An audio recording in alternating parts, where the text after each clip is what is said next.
के करीब 2 बजे का समय था। दिल्ली के एक बड़े और भीड़-भाड़ वाले मॉल में चहल पहल थी। ब्रांडेड शॉप्स, चमकदार लाइट्स और फूड कोर्ट से आती तली हुई चीजों की खुशबू माहौल को रंगीन बनाए हुए थी।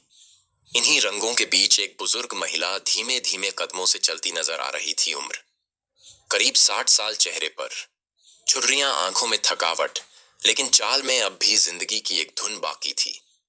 उन्होंने एक पुरानी सूती साड़ी पहन रखी थी और हाथ में एक छोटा सा थैला था। शायद अपने बेटे के लिए कुछ खरीदने आई हो, लेकिन मॉल की तेज और चिकनी फर्श पर उनके पुराने चप्पल फिसल गए।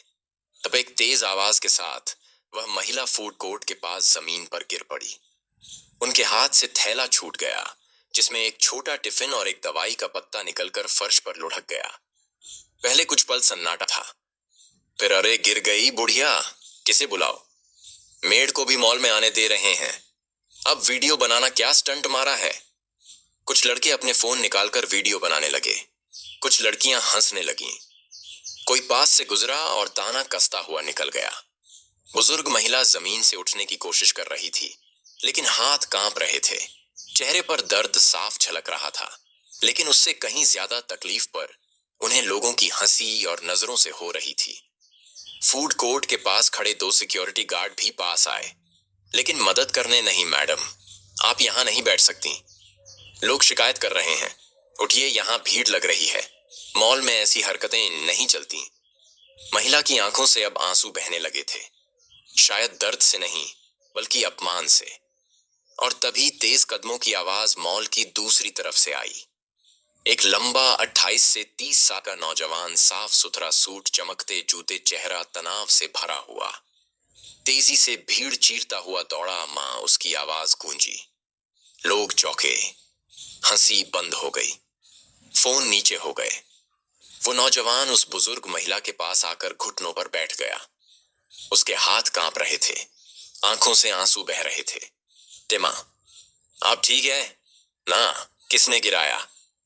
आपको क्या हुआ? पूरी तरह से चुप थी। एक लड़की की जो अभी तक वीडियो बना रही थी, धीरे से मोबाइल नीचे कर चुकी थी।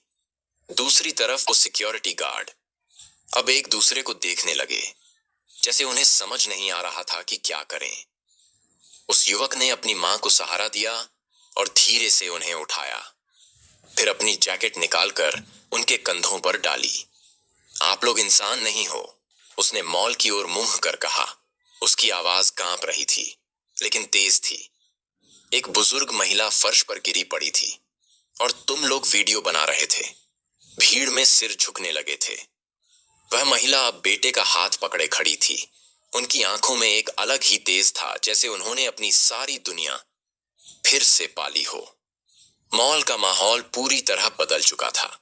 जहां कुछ देर पहले लोग हंस रहे थे, वहीं अब सन्नाटा छा गया था। उस युवक की आवाज, उसकी आंखों के आंसू और उसके चेहरे की चिंता देखकर हर किसी को झटका लग चुका था। मां, यह लोग कुछ बोले तो नहीं? आपको? युवक ने मां के पैर छूते हुए धीरे से पूछा। बुजुर्ग महिला ने सिर हिलाया, लेकिन कुछ बोली नहीं। उनकी आंखें बेटे के चेहरे पर टिकी थीं, जिसे वर्षों बाद वह सुकून मिला हो, जिसे उन्होंने खो दिया था। फर्श पर अभी भी उनका टिफिन पड़ा था। युवक ने खुद झुककर वह टिफिन उठाया और बड़े ही सलीके से मां के थैले में रख दिया। वह सिक्योरिटी गार्ड अब तक खामोश खड़े थे।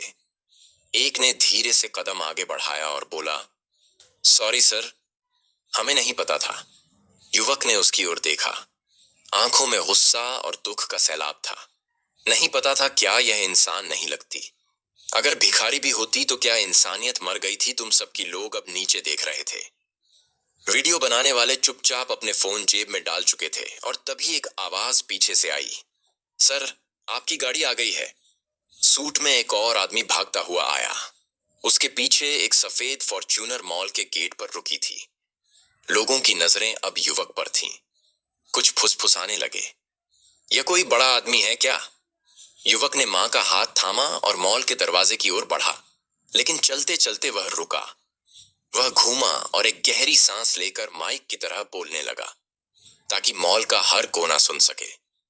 इस औरत को तुमने तुच्छ समझा, गिरते हुए हंसे वीडियो बनाए, पर यह वही मां है जिसने मुझे अकेले पाल पोस कर बड़ा किया। मैं आज जो कुछ भी हूं, इन्हीं के कारण हूं। मेरे पिताजी नहीं रहे और माँ ने मजदूरी करके मेरी पढ़ाई पूरी कराई। कपड़े धोए, खाना पकाया, पर किसी से कुछ मांगा नहीं। आज मैं एक आईटी कंपनी का फाउंडर हूं, लाखों लोगों को नौकरी देने वाला। लेकिन मेरी सबसे बड़ी पहचान आज भी यही है कि मैं इनका बेटा हूं। अब पूरा मॉल स्तब्ध था। कोई कुछ बोल नहीं पा रहा था। कोई अपने आंसू छुपा रहा था। कोई अपने के पर पछता रहा था। एक लड़की जो पहले हंसी थी, अब आंसू पोंछते हुए धीरे से बुजुर्ग माँ के पास आई और बोली, आंटी माफ कर दीजिए, हमें शर्म आनी चाहिए। बुजुर्ग महिला ने मुस्कुराकर उसका सिर सहलाया। बेटा, इंसान गलती करता है, लेकिन सीखना जरूरी होता है। युवक ने माँ को सहारा देते हुए कार की तरफ बढ़ाया। सिक्योरिटी गार्ड ने झुककर दरवाजा खोला। वही गार्ड जो कुछ मिनट पहले उन्हें बाहर करने आया था। माँ धीरे से गाड़ी में बैठी और उनका बेटा उनके पास बैठ गया। गाड़ी धीरे धीरे मॉल से निकल गई, लेकिन पीछे रह गया एक सवाल, हमारे अंदर की इंसानियत कब जागेगी। गाड़ी के जाते ही मॉल के भीतर गहरी चुप्पी थी। लोगों की आंखों में शर्म साफ झलक रही थी। कुछ कर्मचारी तो अब तक स्तब्ध खड़े थे। उन्हें विश्वास नहीं हो रहा था कि जिस महिला को उन्होंने नजरअंदाज किया वह किसी बड़े अधिकारी की मां थी। लेकिन बात सिर्फ पहचान की नहीं थी, बात उस इंसानियत की थी जो सबके भीतर कहीं दब चुकी थी। मोबाइल कैमरे के पीछे, हंसी की भीड़ के पीछे और उस अहंकार के पीछे जो हमें दूसरों से बेहतर समझने पर मजबूर करता है। अगले ही दिन सोशल मीडिया पर एक वीडियो वायरल होने लगी। उसी घटना की रिकॉर्डिंग, लेकिन इस पर कैप्शन था, मां फिसली दुनिया हंसी, लेकिन बेटे ने जो कहा उसने सबकी सोच बदल दी। लाखों व्यूज, हजारों कमेंट्स। हमारे देश को ऐसे बेटों की जरूरत है। आंखें नम हो गईं। कभी किसी को उसके कपड़ों से मत आको, मॉल मैनेजमेंट पर भी दबाव बनने लगा। अगले हफ्ते मॉल के बाहर एक बड़ा पोस्टर लगाया गया, हर बुजुर्ग हमारे लिए आदरणीय है।